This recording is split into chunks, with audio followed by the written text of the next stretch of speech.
एक साल पहले 16 मई 2014 ये वो दिन था जब 16वीं लोकसभा चुनावों के नतीजे आए थे। लगभग 3 दशक बाद पहली बार कोई पूर्ण बहुमत की सरकार बनी थी। साथ ही साथ यूपीए की जगह एनडीए की सरकार आई थी। कई नए चेहरे राजनीति में आए थे, पहली बार चुनाव लड़े थे, सांसद बने थे और उनमें से कई पहली बार मंत्री भी बने। ऐसे ही एक शख्स कर्नल राज्यवर्धन सिंह राठौड़ हैं। आज हमारे साथ बात करने के लिए खुद कर्नल साहब हैं। सबसे पहले तो यही जानना चाहेंगे राज्यवर्धन जी कि आपकी जो एंट्री थी पॉलिटिक्स में, पहले आप 23 साल सेना में रहे, उसके बाद फिर ओलंपिक में आपने पदक दिलाया भारत को, फिर राजनीति में आए। एक साल का जो आपका सफ़र है, एक सांसद के तौर पर ही नहीं, एक मंत्री के तौर पर ही नहीं, बल्कि पॉलिटिक्स में एज अ होल एक साल का जो सफ़र था वो कैसा रहा है? ये एक साल का सफ़र चूँकि आपके लिए एक नया था, पूरा एक जो था, किस तरीके से अब आप इवेल्युएट कर रहे हैं? चूँकि एक साल लगभग वो होने जा रहा है जब आप को पहली बार आप सांसद बने थे, तो सफ़र कैसा रहा है पिछले एक साल का? एक पूरा नया पहलू था। कई इस तरह से कहते हैं कि बिल्कुल सैनिक जिसमें जीवन एक अलग होता है, खिलाड़ी और अब राजनीति, उसमें काफ़ी समानताएं भी हैं। एक डिसिप्लिन की जो समानता है वो कई लोग समझते नहीं हैं, लेकिन राजनीति में जितना डिसिप्लिन चाहिए और ख़ास तौर से मोदी सरकार में जितना डिसिप्लिन चाहिए उतना शायद कहीं और नहीं चाहिए। जी, तो क्या जो इश्यूज़ हैं, चूँकि एक सांसद की भूमिका मुझे लगता है ज़्यादा चुनौतीपूर्ण होती है एक मंत्री की भूमिका से, चूँकि आपको इंडिविजुअली सब लोगों की उम्मीदें आपसे व्यक्तिगत जुड़ जाती हैं। राष्ट्रीय स्तर पर तो पॉलिसी डिसीजंस हैं जहाँ पर लोगों की आपकी उम्मीदें पॉलिसी के तौर पर है, मगर एक सांसद के तौर पर उम्मीदें व्यक्तिगत स्तर पर होती हैं। हर आदमी मिलना चाहता है, हर आदमी अपनी बात करना चाहता है, चाहे नौकरी की हो या घर की समस्या हो, यहाँ तक एक सांसद से उम्मीद रहती है। तो इसको कैसे जेलअप कर पाते हैं? दिल्ली चूँकि आपकी कॉन्स्टिट्यूंसी पास भी है, बहुत सारे लोग आ भी जाते होंगे यहाँ, तो यहाँ पर किस तरीके से इस भूमिका को निर्वाह कर पाते हैं यहाँ दिल्ली में? कुणाल, आप जानते हैं सरल सी ज़िंदगी में जीता हूँ, उसके अंदर जो लोग आके मुझसे मिलते हैं उसी माहौल में बैठते हैं जहाँ मैं होता हूँ, और मिलकर कभी समाधान तुरंत हो जाता है, कभी थोड़ा समय लगता है, और इस तरह से उनसे मुलाकात बड़ी आसान रहती है। मैं जब क्षेत्र में भी जाता हूँ तो मुझे कोई संकोच नहीं होता। मैं कुर्सी हो या दरी हो या ज़मीन हो, एक पुराना फ़ौजी रहा हूँ, मैं वहाँ पे उनके साथ आराम से बैठता हूँ, 2 बातें होती हैं और काम हो जाता है। एक ख़ास तौर से जो मैंने जो कार्यक्रम करा वो था सांसद आपके द्वार। क्या था, प्रचार के समय ये अक्सर सुनने को मिलता था कि सांसद दोबारा नहीं आते। तो एक इस तरह का मैंने कार्यक्रम सोचा जिसके अंदर मैं तो खुद वहाँ जाऊँ क्षेत्र में, लेकिन अधिकारियों को साथ लेके जाऊँ। अब यकीन मानिए, जब अधिकारियों को साथ लेके जाते हैं और जब जनता उनकी जो मुश्किलें होती हैं उनके बारे में चर्चा करते हैं, तो वहाँ साफ पता चल जाता है कौन सा अधिकारी कितना लोगों से काम संपर्क बनाए हुए है और कितना काम कर रहा है, कौन काम नहीं कर रहा, ये साफ पता चल जाता है। साथ साथ जो आम जन समस्याएं हैं उसकी पल्स भी आपको पकड़ में आ जाती है कि तकरीबन क्या दिक्कतें चल रही हैं। और मैं सबको सच बोलता हूँ। वहाँ पे हर गांव के अंदर जाता हूँ तो 30-30 समस्याएं वहाँ बतलाते हैं। मैं सबको सच बतलाता हूँ कि मैं हर एक की समस्या नहीं हल कर सकता, लेकिन सामूहिक रूप से जो समस्या पूरे गांव के लिए है उसमें वो 2-3 समस्या मैं जरूर दूर करूँगा, और इतना जरूर करूँगा कि हर गाँव के अंदर कुछ ना कुछ काम शुरू हो जो सामूहिक रूप से लोगों को फल दे जी। और वो करने में मैं सफल हूँ। बड़े रूप से देखें तो मैंने दिल्ली से जयपुर जो राष्ट्रीय राजमार्ग है, मेरी 5 विधानसभाओं को छूता हुआ निकलता है, और काफी बहुत दिनों से पेंडिंग है वो दिल्ली जयपुर हाईवे का जो इशू है। एक तरह से एक पुराना घाव की तरह बन गया। हाँ, एकदम ना उसकी कोई डिजाइनिंग हुई, हादसे होते हैं, गांव शहरों को बांट दिया है, बच्चे पार करते हैं, बहुत खतरनाक सबसे बड़ा इशू है इस वक्त। उसको मैंने उठाया हुआ है, और ये सरकार ने भी कहा है, नितिन गडकरी साहब ने भी कहा है जो मंत्री हैं राजमार्ग के, कि 1 साल के अंदर अंदर उसको दुरुस्त करेंगे। और 2-3 बार में बड़े मंत्रियों की वहाँ विजिट हो चुकी है। एक बार अगर आपको याद हो कि कोटपुतली का फ्लाईओवर क्रैक हुआ था, उसको रिकॉर्ड टाइम में हमने जो साथ वाला जो फ्लाईओवर था वो शुरू करवाया रिकॉर्ड टाइम में। साथ साथ कोटपुतली के अंदर जो सर्विस लेन थी, वो सर्विस लेन हैवी ट्रैफिक की वजह से बिल्कुल टूटी हुई है। 2-3 मीटिंग हुई जहां आज से पहले तो लोगों का ध्यान ही नहीं आकर्षित होता था। मैंने 2-3 मीटिंग करवाई, आदेश पास करवाए कि वहाँ पे सीसी रोड बनेगी। अब पुरानी जो ये आदतें हैं जो कंपनी वहाँ काम करती हैं कि किसी न किसी तरह टालते रहो, अभी भी उसमें लगी हुई हैं। पुरानी आदतें धीरे धीरे जाती हैं, लेकिन वो उनको दूर करानी बहुत ज़रूरी है। तो अभी 2 दिन पहले मैंने अखबार में पढ़ा, मेरी आज ही नितिन गडकरी साहब से मुलाकात हुई, और उन्होंने कहा, स्पष्ट रूप से कहा कि वहाँ पर सीसी रोड बनेगी। और ये वहाँ पे एक प्रेस कॉन्फ्रेंस करके हम ऐलान भी कर देंगे। अंडर पासिस की ज़रूरत है, लोग रास्ता कैसे क्रॉस करें। अब जो NHAI वाले हैं, जो पहले जो अधिकारी हैं, कहते हैं साहब ये तो प्लान बन गया, अब इसके नीचे अंडरपास नहीं बन सकता। वो भी सारे अंडरपास बनेंगे, ये सड़क ख़त्म होते होते उस अंडरपास बनेंगे तो हादसे ख़त्म होंगे। तो ये बहुत बड़ा मुद्दा है। तो एकदम आपकी कॉन्स्टिट्यूंसी को टच करता होगा ये हाईवे, दिल्ली जयपुर हाईवे, मगर कहीं ना कहीं पूरे राजस्थान के लिए एक लाइफलाइन है, एक बड़ा जो दिल्ली और टूरिज्म के लिए बहुत महत्वपूर्ण है, कॉमर्शियल पर्पस के लिए पूरी राजस्थान की इमेज है इससे जुड़ी हुई बहुत सालों से। जैसा आप कह रहे हैं, ये पेंडिंग इशू था। जो भी जयपुर से या राजस्थान से लोग आते हैं दिल्ली, उनसे बातचीत होती है, उस सड़क के बारे में एक बार ज़रूर बातचीत होती है, ट्रैफिक में फंस गए, ये समस्या हो गई, तो एक ये बहुत बड़ा इशू था। तो क्या आप एश्योरेंस दे रहे हैं कि 1 साल के अंदर अंदर कितना समय और लगेगा, मतलब आप इसको स्मूथ हो जाने में, पूरे उसमें आप कितना वक्त और लगेगा, क्या इस बारे में? आपको मैं इस तरह से बतलाता हूँ कि कोई सफ़ेद कागज़ आपको दे, प्लेन कागज़ आपको दे कि आप इस पे बढ़िया सा चित्र बना दें तो आसान होता है चित्र बनाना।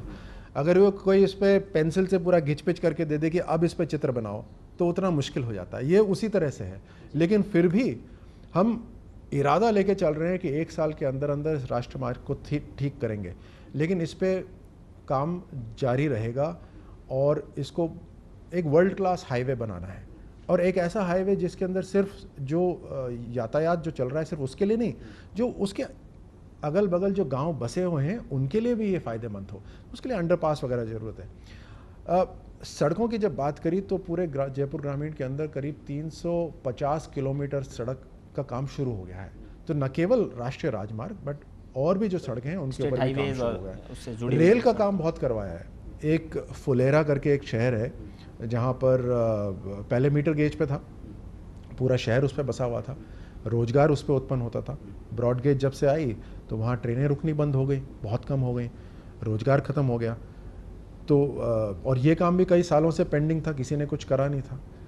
अब 1 ही साल हुआ है, लेकिन उसमें भी वहाँ पर हर स्टॉप के ऊपर रेनवाल, नारायणा, सांभर, कनकपुरा, इन सब के ऊपर एक ट्रेन का स्टॉपेज मैंने करा दिया। और साथ साथ अभी 25 करोड़, मेरे ख्याल से 1-1.5 हफ्ते पहले 25 करोड़ रुपए अलॉट करवाए थे रेलवे से वहाँ रेल शेड के लिए, जिससे वहाँ रोजगार उत्पन्न हो। आपकी कॉन्स्टिट्यूंसी से जुड़े हुए कुछ राजस्थान से जुड़े हुए मुद्दे और राष्ट्रीय मुद्दे, आपके मंत्रालय के मुद्दे, तमाम चीज़ों पर बात करेंगे। एक ब्रेक ले लेते हैं राजवर्धन जी।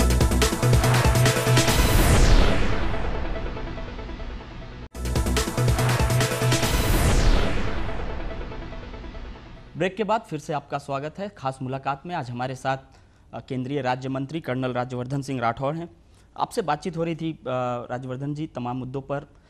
आप राजनीति में आए, पहली बार एक नई आपकी कॉन्स्टिट्यूंसी, हालांकि आप 1990 से खुद ही वोटर रहे हैं, वहीं के मूलतः रहने वाले भी हैं जयपुर ग्रामीण के, मगर इश्यूज़ जो हैं क्या पहले से ही आइडेंटिफाइड थे या कुछ नए इश्यूज़, 1 साल का जो आपका एक्सपीरियंस रहा एज एन MP, इश्यूज़ क्या आइडेंटिफाई हो पाए कि जो बड़े मुद्दे हैं कॉन्स्टिट्यूंसी से जुड़े हुए? कुणाल, जैसे आपने कहा मैं वोटर वहीं का था, तो ये एहसास भी रहता था कि क्या कमियां हैं। हालांकि पहले राजनीति में आने का नहीं था और सबको होता भी नहीं है, लेकिन हम सब जो वोट डालते हैं कम से कम हमें ये तो पता रहता है कि किस तरह की मुश्किलें हैं। हाँ, ये ज़रूर है कि एज अ वोटर तकरीबन हम ये सोचते हैं कि हर काम आसान है और तुरंत हो जाना चाहिए। हाँ, ये ज़रूर है कि समय लगता है, उसका एहसास होता है राजनीति में आने के बाद कि समय लगता है, लेकिन असंभव कुछ नहीं है। और जब तक हम उस तरफ कदम बढ़ाते रहें तो सफलता मिलती रहेगी और सुधार होता रहेगा। और जैसे जैसे सुधार होगा, लिविंग स्टैंडर्ड जो है हर एक व्यक्ति का वो बेहतर होता रहेगा। राष्ट्रीय राजमार्ग जैसे, वो तो हर नागरिक जो वहाँ से निकलता है उसको एहसास हो ही जाता है कि कितनी मुश्किल है। कुछ एक मेरे परिवार वाले फुलेरा में रहते हैं तो उससे ट्रेनों का भी पता चलता है। ग्रामीण इलाकों में जाकर और भी चीज़ें पता चलती हैं जो आम नागरिक को नहीं पता चल पाती, बड़े शहरों में नहीं पता। हाँ, जब आप जाते हैं तब बहुत उसका एहसास होता है। युवा जो हैं जयपुर ग्रामीण के, अक्सर हम जो युवा जिनसे मिलते हैं वो शहर के होते हैं, और एक माइंडसेट होता है हमारा कि शहर के युवा ऐसे हैं, मीडिया सेवी हैं, टेक्नोलॉजी सेवी हैं, मतलब टेक्नोलॉजी को इस्तेमाल करते हैं। आम राय होती है भाई इतना टेक्नोलॉजी का इस्तेमाल गाँव में नहीं होता होगा। जो दिक्कतें युवाओं को होती हैं वो एहसास नहीं होता कि होती होंगी। और ये एक दिल छूने वाली बात है कि आप दो बड़ी राजधानियां हैं, जयपुर है, दिल्ली है, और उसके बीच में जो ये पिछड़ा हुआ क्षेत्र है, आखिर युवा तो वही है जो शहर में रहता है। और यहाँ के युवा जाते हैं पढ़ने के लिए शहरों के अंदर, यानी उनको इतना लंबा सफ़र करना पड़ता है, शहर में पढ़ के वापस आना पड़ता है, रोजगार के लिए उनको जाना पड़ता है शहर में। तो ये जो दो बड़ी बातें हैं, उसको देखिए अब किस तरह से दूर करा जाए। एक तो मैंने जब पता करा कि सेना की भर्ती यहाँ कब हुई, तो पता चला कि 6 साल से जयपुर की जो ज़िला है वहाँ पे सेना की भर्ती नहीं हुई। तो सेना से बात करके, जयपुर के अधिकारी हैं जो एडमिनिस्ट्रेशन है, उनसे बात करके एक सेना की भर्ती मैंने करवाई पिछले साल, और बहुत सक्सेसफुल रैली हुई, एक भी हादसा नहीं हुआ, सब कुछ बढ़िया हुआ। करीब 600 युवाओं की भर्ती हुई सेना में, और एक भर्ती अभी मैं करवाने वाला हूँ जनवरी में। यानी ये मैं विश्वास मैंने दिलवाया सबको कि अब तकरीबन हर साल सेना की भर्ती होगी, ताकि युवाओं को एक अवसर तो मिले। युवाओं की उम्मीदें भी आपसे ज़्यादा होंगी, आप खुद एक युवा हैं, अगर रिलेटिवली कंपैरेटिवली बात करें पॉलिटिक्स में आप युवा ही हैं अभी। इसी तरीके से खेलों में आपने भारत का नाम रोशन किया, तो एक तरीके से ब्रांड भी हैं आप स्पोर्ट्स के। तो ये सब भी चीज़ें हैं, तो युवाओं ज़ाहिर तौर पर आपसे बेटर कनेक्ट कर पाते होंगे, ख़ास तौर पर एक पॉलिटिशियन के तौर पर भी, और एक जैसा मैंने बताया सेना से जुड़े रहे हैं, खेलों से जुड़े रहे हैं, भारत का नाम रोशन किया है। तो ये जो दायित्व है युवाओं को साथ लेने का, चूँकि उम्मीदें आपसे ज़्यादा हैं और आपकी कॉन्स्टिट्यूंसी में ज़ाहिर तौर पर आप एक रोल मॉडल के तौर पर देखे जाते होंगे, किस तरीके से युवाओं से कनेक्ट करते हैं? क्या बहुत सारे लोग आजकल सोशल मीडिया पर हैं, फेसबुक, ट्विटर, ये, तो इस तरीके से क्या कुछ स्कीम आप भी कनेक्ट युवाओं से जुड़ने के लिए? इनफैक्ट आप अच्छा हुआ आपने ये सवाल पूछा, कि इससे पहले मैं चर्चा कर रहा था फेसबुक और सोशल मीडिया की। तो ग्रामीण क्षेत्र के अंदर जो युवा हैं, और अच्छा लगता है, सबके पास फेसबुक के अकाउंट हैं, एकदम और व्हाट्सएप पर है। ये बहुत लोग इस तथ्य को नहीं मानते हैं, मगर वो भी उतने ही एक्टिव हैं गांव में, फेसबुक पर और ट्विटर तो नहीं कह सकते, फेसबुक पर ग्रामीण युवा बहुत हैं। फेसबुक और व्हाट्सएप पे तो सबके सब है। आप ताज्जुब करेंगे, मेरे कम से कम 18,000 ग्रुप हैं मेरे व्हाट्सएप के जो जुड़े हुए हैं उनसे। तो एक टू वे संपर्क हो जाता है, गांव से कोई खबर आती है तो वो पहुंच जाती है। जो अगर मैं कभी किसी क्षेत्र में जा रहा हूं तो हम व्हाट्सएप पे खबर चला देते हैं, तो वो सब तक पहुंच जाती है।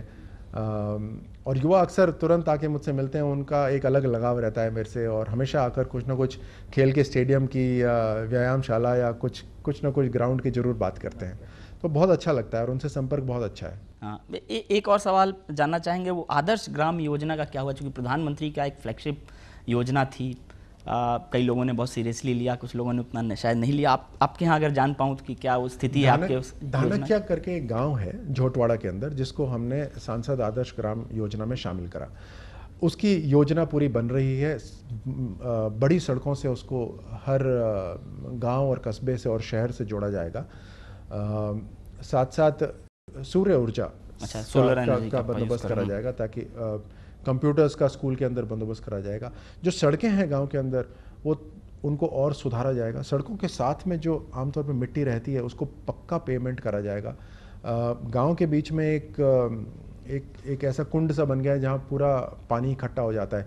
वहाँ की जो नेचुरल ड्रेनेज सिस्टम है वो पानी को गांव के अंदर बिल्कुल बीचों बीच ला के छोड़ देती है। तो एक एक्सपर्ट को हमने बुलाया है जो उसको स्टडी करेगा कि किस तरह से ड्रेनेज सिस्टम को सुधारा जा सकता है और किस तरह से ड्रेनेज सिस्टम का जो पानी है उसको बेहतर उपयोग करा जा सकता है।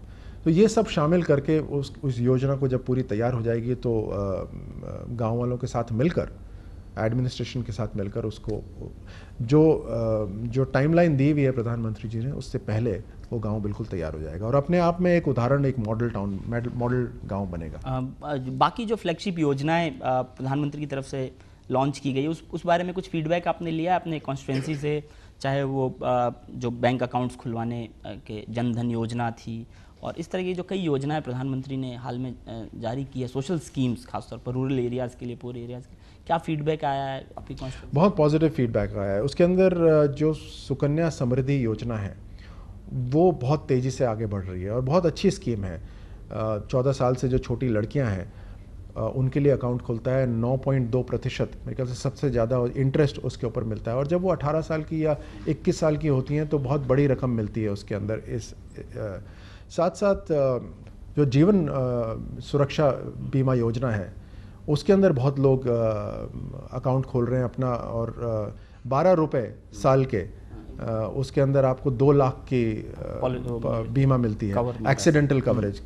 और अक्सर क्या होता है ज़िंदगी के अंदर, जो गाँव के अंदर ख़ास तौर से परिवार बड़े होते हैं लेकिन कमाने वाले 1 या 2 होते हैं, और वही आमतौर पे यातायात कर रहे होते हैं, घूम इधर उधर जा रहे होते हैं, तो हादसा होता है तो पूरे परिवार के ऊपर कहर आ जाती है। तो उस समय के लिए ये रकम बहुत फ़ायदेमंद रहती है, तो सहारा देने की। कुछ और मुद्दे राज्यवर्धन जी हैं, उन पे भी चर्चा करेंगे आपसे। एक ब्रेक ले लेते हैं बस।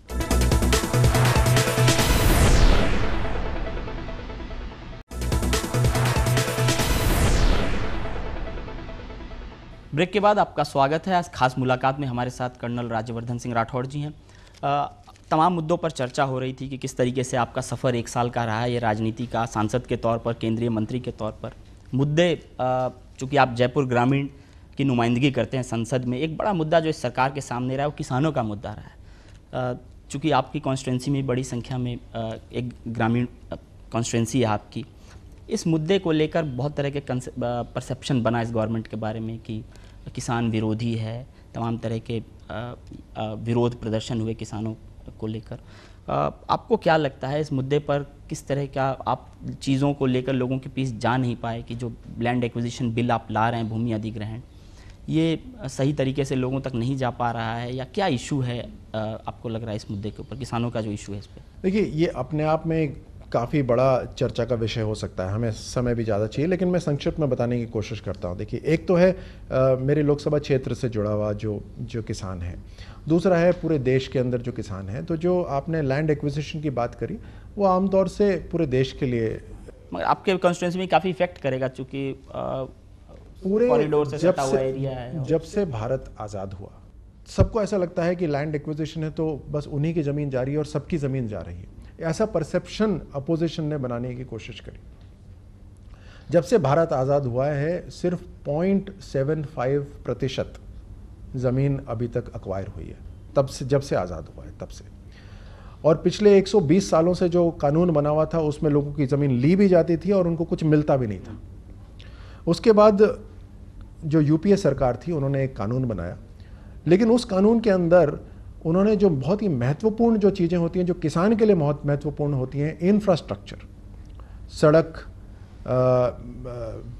जो नदी है, नहर है वो, या राष्ट्रीय सुरक्षा के लिए, कॉलेज, स्कूल्स के लिए जो ज़मीन चाहिए, उसके लिए उन्होंने कहा कि, या इंडस्ट्रियल कॉरिडोर बनने के लिए, इंडस्ट्रियल पार्क बनने के लिए, फैक्ट्री आने के लिए, क्योंकि जो ज़मीन ली जाएगी उसके ऊपर 80% लोगों की सहमति होनी चाहिए। जब से ये कानून आया, तब से यूपीए सरकार एक भी ज़मीन अपने प्रोजेक्ट के लिए नहीं ले पाई।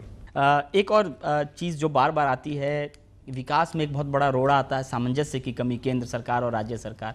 आपके लिए अच्छा ये है कि राज्य में भी भाजपा की सरकार है, केंद्र में भी आपकी भाजपा की सरकार है, तो ये दिक्कत तो नहीं आती होगी। फिर भी आपको लग रहा है कोऑर्डिनेशन बहुत अच्छा है, सेंट्रल गवर्नमेंट के जो स्कीम्स हैं, जो फंडिंग है, स्टेट गवर्नमेंट से जो कोऑपरेशन एज एन एमपी आपको चाहिए होता है, मिलता है आपको, या किसी तरह का? बहुत बढ़िया कोऑपरेशन रहती है, और मुख्यमंत्री जी डायनेमिक हैं, वसुंधरा जी, उनसे अक्सर मुलाकात होती है, और वो भी अपने जो की एरियाज़ हैं राजस्थान के अंदर, यहाँ पर हम केंद्र मंत्री होकर मदद दे पाएँ या सांसद के रूप में मदद दे पाएँ, हम सब शामिल होकर, इकट्ठे होकर उसके अंदर सहायता या उसके अंदर उस काम को आगे बढ़ाते हैं। और उसी तरह से हमारे क्षेत्र के अंदर जब कभी समस्या होती है, वो वहाँ के जो अधिकारी हैं उनको स्पष्ट आदेश हैं सुधार करने के लिए, विकास करने के लिए, और जो कोऑपरेशन है एक दूसरे के साथ, वो बहुत बेहतर है। एक और चीज़ होता है, देखा हमने अमूमन जब कोई सांसद किसी कॉन्स्टिट्यूंसी से मंत्री बन जाता है, तो वहाँ के लोगों को उस मंत्रालय से बहुत उम्मीदें होती है कि हमारे सांसद इस मंत्रालय में है। तो कुछ आपके मंत्रालय, केंद्रीय सूचना प्रसारण मंत्रालय से किसी तरह की कोई चीज़ जो अपने कॉन्स्टिट्यूंसी के लिए आप सोच रहे हो, कोई प्रोजेक्ट ऐसा? सूचना प्रसारण मंत्रालय का तो एक तरह से मैं कहूँ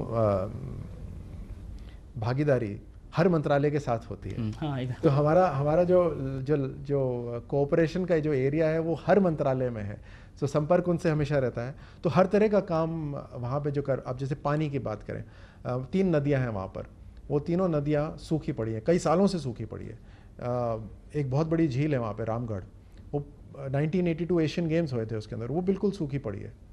उसके अंदर पानी लाने के लिए सुश्री उमा भारती जी से मैंने मुलाकात करी कि जो भी सबसे पहली स्कीम होगी नदी से नदी जोड़ने की, वो वहाँ पर वो लेकर आएँ। और मैंने चिट्ठी दी, पूरे डॉक्यूमेंट्स दिए, और उन्होंने उसको बिल्कुल मान लिया है कि जो पहला जो यमुना से जो नदी से नदी जोड़ने का जो निकलेगी, जो कार्रवाई शुरू होगी, उसमें जयपुर ग्रामीण से होते हुए इन नदियों में पानी जाएगा और झील में पानी जाएगा।